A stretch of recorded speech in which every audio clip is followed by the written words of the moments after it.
Gold, trusted gold buyers. మీరు తాకట్టు పెట్టిన బంగారాన్ని విడిపించి ఈ రోజు ఉన్న మార్కెట్ ధరకు కొనబడను. హాయ్ హలో నమస్తే, welcome back to our channel. నేను మీ వైషు. నాకు మనసుకి చాలా దగ్గరైన తెలుగు నేర్చుకుంటుంటే ఆవిడ పలుకుతుంటే ఆ చిలక పలుకుల్లాగా ఎంత క్యూట్గా అనిపించే హీరోయిన్ అనమాట. నేను లాస్ట్ టైం ఆల్రెడీ ఒక ఇంటర్వ్యూ చేసిన దగ్గర నుంచి ఏదో ఇంట్లో ఒక మనిషిలాగా, మన ఫ్రెండ్ లాగా, ఒక బంధువులాగా అనిపించేస్తుంది. ఆ సీరియల్ చూసే వాళ్ళందరికీ సింధు అంటే ప్రాణం. సింధుకి ఏమైనా జరిగితే డైరెక్ట్ని కొట్టేసేంత ఫ్యాన్స్ ఉంటారనమాట. ఇంకెవరో కాదు, ఈరోజు మనతో పాటు సింధు కమ్ విందుజ గారు ఉన్నారు. మనసంతా నువ్వే సీరియల్ నుంచి నా మనసు కూడా ఆవిడకి ఇచ్చేసాను అనమాట. సో సింధు గారితో బోల్డ్ అని విషయాలు మాట్లాడదాం. హలో నమస్తే. హలో వైషు గారు, బాగున్నారా? చాలా బాగున్నాను. లిటరల్లీ గైస్, నేను వచ్చి పలకరించగానే నేను ఎప్పుడో 1.5 years బ్యాక్ చేసిన ఇంటర్వ్యూ కూడా నా పేరు గుర్తుపెట్టుకుని నన్ను పలకరించారనమాట. ఎలా మర్చిపోతా, ఎందుకంటే తెలుగులో నేను ఇంటర్వ్యూస్ చాలా తక్కువ ఇచ్చాను. సో అది నా సెకండ్ ఇంటర్వ్యూ. మీతో చాలా బాగా ఆ రోజు మాట్లాడాను, బిందుజాలాగా మాట్లాడాను. నా థింగ్స్ అన్ని ఎక్స్ప్లెయిన్ చేసి పీపుల్ తో అప్పుడే నేను కొంచెం ఇంటరాక్ట్ అయ్యాను. సో అది ఎలా మర్చిపోతా నేను. అప్పుడు తెలుగుకి ఇప్పుడు తెలుగుకి చాలా తేడా వచ్చేసింది. అది మీరు చెప్పాలి. ఇప్పుడు లాస్ట్ దాకా నేను మాట్లాడిన తర్వాత మీరు చెప్పాలి నేను ఎంత ఇంప్రూవ్ అయ్యానని. చాలా ఇంప్రూవ్ అయ్యారు, నాకు తెలిసిపోతుంది. అప్పుడు ఇది ఏదైనా చెప్పేసి ఇది కరెక్టా అని అడిగేవారు. ఇప్పుడు అలా లేదు, మాట్లాడేస్తున్నారు. అవును, ఇప్పుడు నాకు ఫ్రెండ్స్ కూడా ఇక్కడే కదా ఎక్కువ నేను స్పెండ్ చేసి. అవును, ఇప్పుడు ఫ్రెండ్స్ కూడా నాకు ఇక్కడే ఎక్కువ. నా ఏంటి, ఇప్పుడు నేను ఎక్కువ ఉండేది కూడా హైదరాబాదే అని చెప్పాలి. సో అందుకని ఇప్పుడు నా మదర్ టంగ్ లాగా అయిపోతుంది తెలుగు. రెండో ఇల్లు ఇది. అవును, ప్రతి మాట అర్థమవుతుంది మీకు ఇప్పుడు తెలుగులో? అర్థమవుతుంది. కానీ ఎలా అనిపిస్తుంది అక్కడి నుంచి ఇక్కడికి, ఇక్కడి నుంచి అక్కడికి ట్రావెల్ చేసుకుంటూ తిరుగుతూ? నిజం చెప్పాలంటే ఇప్పుడు ఎక్కువ టైం నేను చెప్పాను కదా ఇక్కడే స్పెండ్ చేస్తున్నానని. ఇక్కడ స్పెండ్ చేసి అక్కడికి వెళ్ళినప్పుడు కొన్ని వర్డ్స్ తెలుగే వస్తుంది నాకు. ఎవరైనా ఏదైనా చెప్పినప్పుడు అవునా అవునా అని అనుకుంటా. ఏంటి వాళ్ళకి ఏమీ అర్థం కాదు కదా. ఇప్పుడు నాకు యూట్యూబ్ ఛానల్ కూడా తెలుగులోనే ఉంది. అక్కడికి వెళ్ళి కూడా నేను ఏదైనా వీడియోస్ చేస్తే వాళ్ళందరూ నన్ను ఇలాగే చూస్తున్నారు, నువ్వు తెలుగు అమ్మాయా లేదు మలయాళీ అమ్మాయి అన్నట్టు అడుగుతున్నారు. ఇప్పుడు అవునా, పూర్తిగా తెలుగు అమ్మాయిగా మారిపోతున్న సింధు గారిని చూడండి, విందుజ గారిని చూడండి. ఇప్పుడు ఒక 90% అనుకుంటున్నాను నేను. 90% వచ్చినట్టు అనిపిస్తుంది నాకు. ఓకే, 4 సంవత్సరాల జర్నీనా మనసంతా? ఏం నేర్చుకున్నారు ఈ సీరియల్ నుంచి? చాలా నేర్చుకున్నాను. ఎందుకంటే ఇప్పుడు నేను కూడా తమిళ్ చేశాను. అప్పుడు నా మమ్మీ డాడీ నాతో ఉండేది. బట్ ఒంటరిగా వచ్చి ఒక వర్క్ కంప్లీట్గా 4 years చేశానంటే అది మనసందా నువ్వేనే.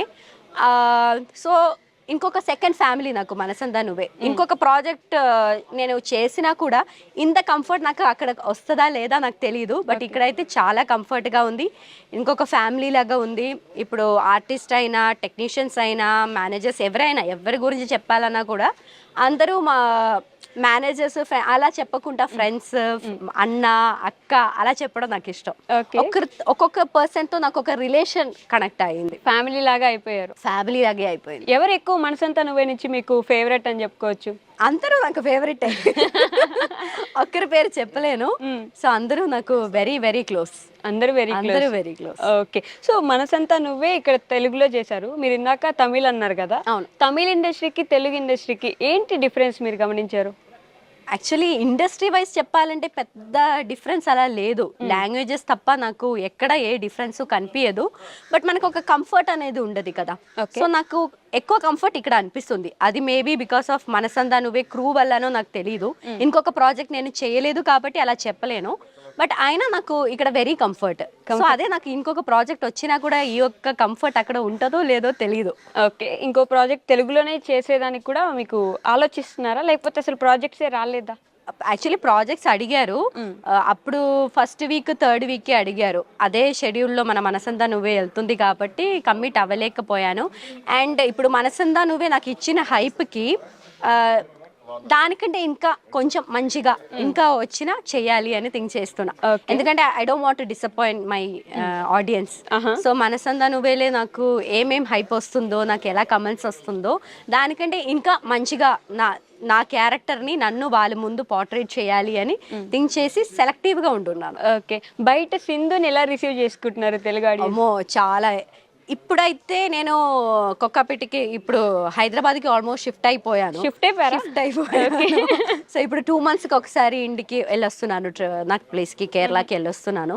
సో ఇక్కడ ఎక్కువ టైం ఉంటున్నాను కాబట్టి బయట అలా వెళ్ళినప్పుడు ఫస్ట్ మోడర్న్ డ్రెస్ లో పీపుల్ అంత గుర్తు పెట్టేది కాదు ఫస్ట్ ఇప్పుడెప్పుడైతే ఎలా వెళ్ళినా జస్ట్ మాస్క్ పెట్టుకొని వెళ్ళినా కూడా ఇక్కడ చూసి కూడా పీపుల్ గుర్తు పెడుతున్నారు. ఎలా అని నాకు తెలియదు. ఎయిర్పోర్ట్ కి వెళ్ళినప్పుడు కూడా కొంతమంది మాస్క్ మనం పెడతాము కదా, కొన్ని టైం మాస్క్లు పెట్టినా కూడా ఇక్కడ చూసి కూడా కనిపెడుతున్నారు.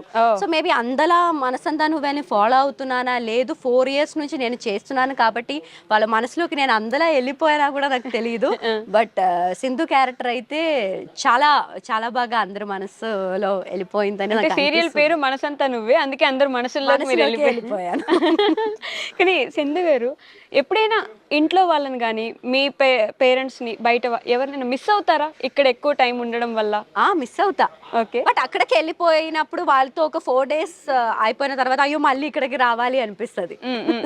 ఇప్పుడు ఈ సీరియల్లో యష్ ఉంటారు కదా, యష్ లాంటి హస్బెండ్ రియల్ లైఫ్ లో మీకు వస్తే విల్ యాక్సెప్ట్ ఇట్? అంటే మీకు ఓకేనా యష్ లాంటి ఒక హస్బెండ్ రియల్ లైఫ్ లో?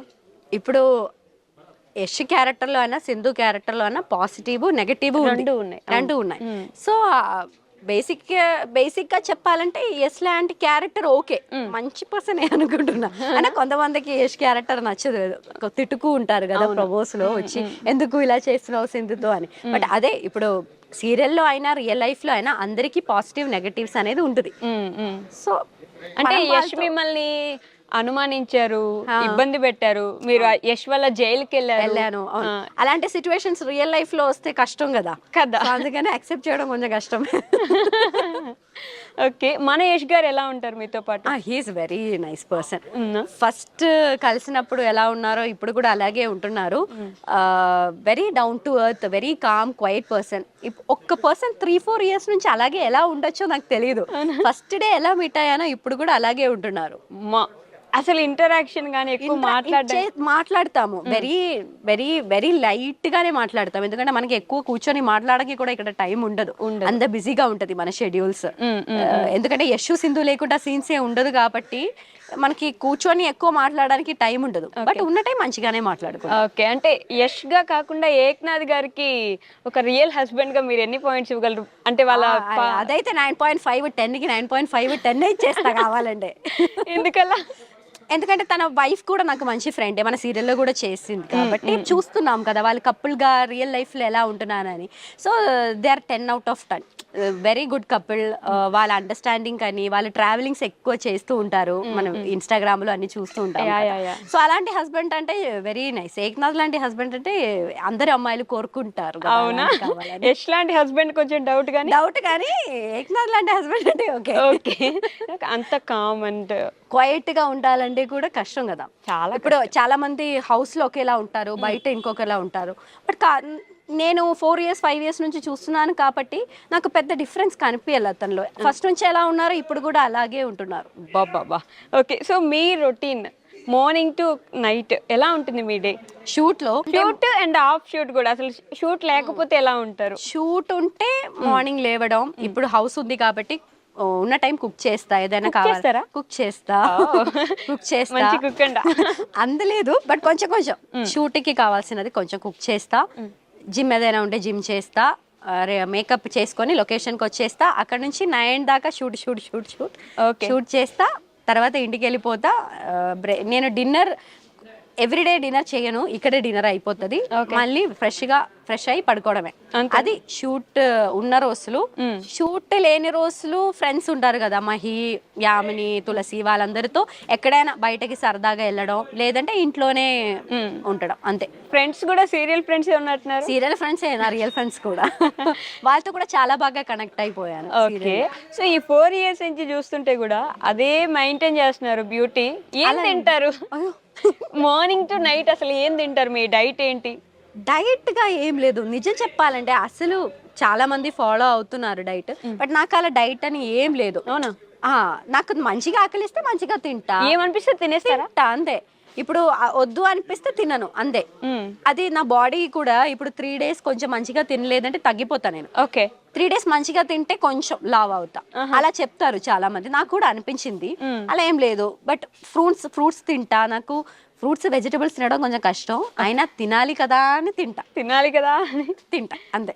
ఓకే. అంతే తప్ప రైస్ తింటా. ఇక్కడ కర్రీస్ అన్ని తింటా. నాన్ వెజ్ నాకు ఫిష్ చాలా ఇష్టం. ఇక్కడ ఫిష్ కొంచెం తక్కువ దొరుకుతుంది, అందుకని అప్పుడప్పుడు చికెన్ తింటా. చికెన్ మీద నాకు అంత ఇంట్రెస్ట్ లేదు. అంతే, ఫిష్ ఇష్టం కాబట్టి. ఫిష్ ఇష్టం కాబట్టి ఇంటికి వెళ్ళినప్పుడు మంచిగా ఫిష్ తింటా. కేరళలో అంటే డైలీ ఫిష్ తింటా. నాకు ఫిష్ చాలా ఇష్టం. డైలీ ఫిషా? డైలీ, కేరళలో డైలీ, ఏ ఇంట్లో అయినా డైలీ ఫిష్ ఉండాలి అక్కడ. ఓకే. ఈ మధ్య ఇండస్ట్రీలో నేను ఒక విషయం గమనించాను, చాలా మందితో మాట్లాడితే కూడా అన్నారు, ఏదైనా మనం యాక్టర్ గా సీరియల్లో కానీ సినిమాలో కానీ మనకు ఛాన్స్ రావాలి అంటే ఇన్స్టాలో ఫాలోవర్స్ ఎక్కువ ఉండాలి, మనం ఎప్పుడు ట్రెండింగ్ లో కనిపిస్తూ ఉండాలి. అలా ఎక్కువ ఫాలోవర్స్ ఉన్న వాళ్ళని యాక్టర్ గా తీసుకుంటారు, తక్కువ ఫాలోవర్స్ ఉంటే వాళ్ళకి ఛాన్స్ ఇవ్వరు అని. ఇది ట్రూ? నిజంగా నేను నాకు అలా అనిపించలే. ఓకే. ఎందుకంటే నేను ఇప్పుడు డైలీ వీడియో పెట్టే పర్సనో, డైలీ ఇన్స్టాగ్రామ్ ఫాలో చేసే పర్సనో కాదు. నా దగ్గర పోస్టులు ఉన్నప్పుడు పెట్టాలి అనిపించినప్పుడు నేను పెడతాను. బట్ ఐ థింక్ ఇప్పుడు మనకి ప్రమోషన్స్ కానీ, ఇప్పుడు ఇన్స్టాగ్రామ్ నుంచి కూడా చాలా మంది ఎర్న్ చేస్తున్నారు. ఇప్పుడు ఆ సైడ్ చూస్తున్న వాళ్ళకి Instagram is a very good source of income. Okay, అలా మెయింటైన్ చేస్తే ఓకే. బట్ దాని నుంచి మన యాక్టింగ్ కెరియర్ కి ఏ సంబంధం లేదు. ఎందుకంటే ఇన్స్టాగ్రామ్ ఇప్పుడు చాలా మంది ఆర్టిస్టులు, ఇప్పుడు నిజం చెప్పాలంటే ఇప్పుడు మన లొకేషన్ లో కౌశిక్ అన్న ఉన్నారు. కౌశిక్ అన్ననే ఇప్పుడు మన డైరెక్టర్ కూడా, అతను ఆర్టిస్ట్ కూడా అందరికీ తెలుసు కదా. అతను నాకేం చెప్పారంటే లాస్ట్ షెడ్యూల్ చేస్తున్నప్పుడు అతను ఇప్పుడే కొత్తగా ఇన్స్టాగ్రామ్ స్టార్ట్ చేశారంట. ఏదో పోస్ట్ చేస్తానమ్మా అని చెప్పారు. అతను ఎంత ఫేమస్ గా ఉన్నాడు, ఇప్పుడు ఇన్ని సీరియల్స్ చేస్తారు. అప్పుడున్న టైంలో ఎంత మందికి ఉన్నారు ఇన్స్టాగ్రామ్? ఏం లేదు కదా. ఇన్స్టాగ్రామ్ అనేది ఇప్పుడు కొత్తగా వచ్చిన ఒక యాప్. టిక్ టాక్ కూడా వచ్చింది, అది వెళ్ళిపోయింది కదా. సో ఈ యాప్ ని మనం అందలా నమ్మలేము కదా. ఎప్పుడైనా వస్తారు, ఎప్పుడైనా వెళ్ళిపోతారు. బట్ మనకి వచ్చిన ఛాన్స్, మన టాలెంట్ అలాగే ఉంటారు కాబట్టి మనల్ని తీసుకుంటారు. ఓకే. సో దానికి దీనికి ఏం అంతేనా? లేదు. కౌశిక్ అన్న కూడా ఇప్పుడే స్టార్ట్ చేశారు. మేబీ 5 పోస్ట్ 6 పోస్ట్ ఉంటది. ఓకే, అంతే. అంటే కౌశిక్ అన్న అని కాదు కానీ ఒక విషయం ఏమనిపిస్తుంది అంటే, తెలుగు వాళ్ళు అందరినీ వెల్కమ్ చేస్తారు, అందరి దగ్గర నుంచి యాక్టర్లను తీసుకొచ్చుకుంటారు. కానీ బయట ఇండస్ట్రీస్ మాత్రం తెలుగు వాళ్ళని యాక్టింగ్ పిలిపించుకోవాలన్నా, తెలుగు వాళ్ళ సినిమాలు చేయాలన్నా, తెలుగు వాళ్ళ సినిమా రిలీజ్ చేయాలన్నా కూడా ఇంట్రెస్ట్ చూపించారు అని వింటున్నాము. ఎందుకలా? ఎప్పుడైనా అనిపించింది, ఆ థాట్ వచ్చిందా మీకు? నాకు అలా ఎప్పుడు అనిపించలేదు.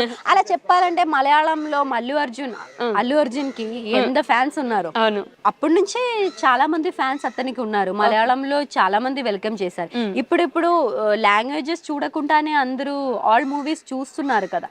సో నాకు ఎప్పుడు అలా లాంగ్వేజ్ అనేది ఎప్పుడు అనిపించాలి. అలా మలయాళంలో కూడా చాలా మంది తమిళ పీపుల్ వచ్చి వర్క్ చేస్తున్నారు, తమిళ్లో కూడా మలయాళీస్ వెళ్ళి వర్క్ చేస్తున్నారు. నేను కూడా ఇక్కడ మీరు ఓకే ఇక్కడ యాక్సెప్ట్ చేస్తారు, అక్కడ యాక్సెప్ట్ చేయలేదని. మేబీ బికాస్ ఆఫ్ లాంగ్వేజ్ ఏమో. ఎందుకంటే తెలుగు పీపుల్ కి మలయాళం కొంచెం కష్టం కాబట్టి మేబీ వచ్చి ఉండొచ్చు, ఛాన్సెస్ వచ్చి ఉండొచ్చు. బట్ వాళ్ళకి లాంగ్వేజ్ ప్రాబ్లం వల్ల సెట్ అవ్వట్లేదో ఏమో తెలియట్లేదు. Okay okay. ఎందుకంటే ప్రొనౌన్సింగ్ అన్ని కొంచెం కష్టం కదా మలయాళం రావాలి. అండ్ ఇండస్ట్రీ కూడా మన మలయాళం ఇండస్ట్రీ మిగతా ఇండస్ట్రీస్ తో కంపేర్ చేస్తే కొంచెం చిన్న ఇండస్ట్రీ. ఇప్పుడే మంచి మంచి మూవీస్ తో పాటు పైకి వస్తుంది. అవును. సో ఇక్కడ నుంచి అక్కడికి తీసుకొని చేయించుకోవాలంటే కూడా కొంచెం ఫినాన్షియలీ అన్ని ఇష్యూస్ ఉండదు మేబీ. సో అందువల్ల మేబీ అంత ఎక్స్ప్లోజర్ ఇవ్వలేకపోతున్నాం ఫ్రమ్ అవర్ ఇండస్ట్రీ. అదేలేండి. అది లేకపోతే ఏ ప్రాబ్లం లేదు. ఎందుకంటే కొన్ని మేనేజర్స్ నాకు కాల్ చేసి ఇక్కడ ఎవరైనా అవైలబుల్ గా ఉంటారా అని అడిగే వాళ్ళు కూడా ఉన్నారు. ఓకే. అండ్ మనకి అక్కడ ఏంటంటే సీరియల్స్ లో చెప్తున్నాను, షెడ్యూల్స్ ఎలా ఉంటదంటే కంటిన్యూస్ గా ఉంటది. 1 to 14, 50 to 30. ఓకే. ఇక్కడ already Telugu people first week, third week, second week, fourth week committed గా ఉంటారు. అవునవును. వాళ్ళని అక్కడికి తీసుకెళ్లాలంటే కంటిన్యూస్ గా ఇక్కడ డేట్ ఇవ్వలేను కదా. కరెక్ట్. ఇప్పుడు నాది చూస్తే నేనే ఇప్పుడు మలయాళం చేయట్లా.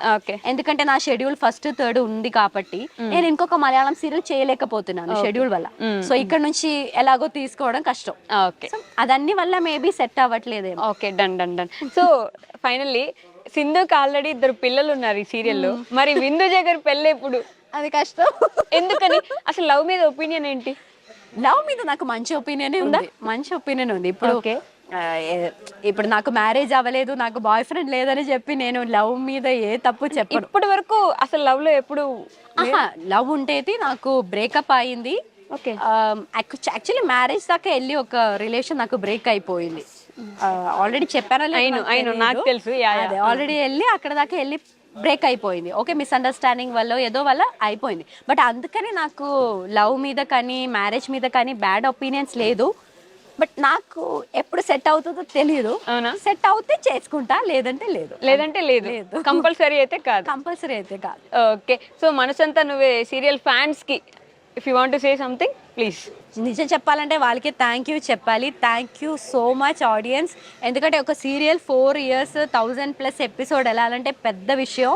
ఇప్పుడు అందరికీ చాలా ఏంటి చాలా ఆప్షన్స్ ఉంది, ఛానల్లో అయినా సీరియల్స్లో అయినా మనసంతా నువ్వేనే మీరు చాలా ఇష్టపడుతున్నారు, చూస్తున్నాను అని తెలుసు నాకు. Thank you so much. ఇలాగే లవ్ ఇవ్వండి, సపోర్ట్ ఇవ్వండి, అండ్ మనసంతా నువ్వే సీరియల్ని సపోర్ట్ చేస్తూ ఉండండి. Thank you. Thank you. Thank you. మళ్ళీ ఇంకో ఇంటర్వ్యూలో కలుసుకుందాం, మంచి లెంతీ ఇంటర్వ్యూ చేద్దాం. Thank you. Thank you. And for more videos, Please subscribe to iDream. Please subscribe to iDream. Please subscribe iDream. And please subscribe to iDream. For more videos, subscribe to iDream. please like, share, and subscribe to the channel. Congratulations, iDream. Subscribe to iDream. Subscribe to iDream. So subscribe to iDream Media. iDream की iDream team अंदर की huge congratulations. Please subscribe iDream Media. Please subscribe to iDream.